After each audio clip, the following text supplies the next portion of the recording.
కళాకారులందరికీ కూడా సన్మానం చేసుకోవాలని అనేక రోజుల నుంచి అనుకోవడం జరుగుతుంది.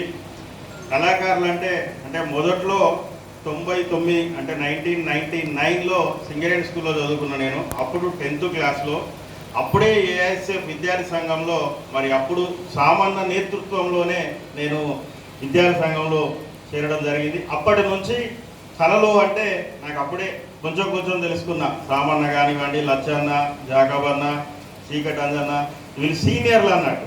అదేవిధంగా మా నాన్నగారు కూడా కళాకారుడే.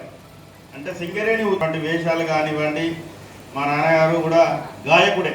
ఇందులో భాగంగా మనం వివిధ రంగాల్లో పనిచేస్తున్నటువంటి వివిధ సంస్థలకు కూడా మన ఫైట్ ఫర్ బెటర్ సొసైటీ ద్వారా అనేక సన్మాన కార్యక్రమాలు గుర్తించడం జరిగింది.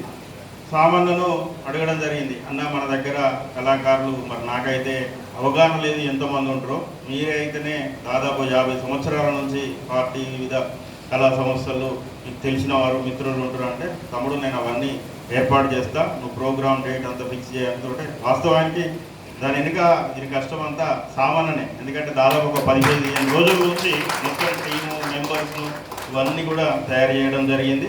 అదేవిధంగా మన ఫైట్ ఫర్ బెటర్ సొసైటీ వాళ్ళు కూడా వారం రోజుల నుంచి దీని కార్యక్రమాల నిర్వహణ మన మేజర్ సీన్ అన్న, చందు యాదవ్, అదేవిధంగా మన రమేష్ అన్న, లెనిన్, నరేంద్ర తమ్ముడు వీళ్ళంతా కూడా ఈ కార్యక్రమాన్ని నిర్వహించాలని చాలా కష్టపడడం జరిగింది.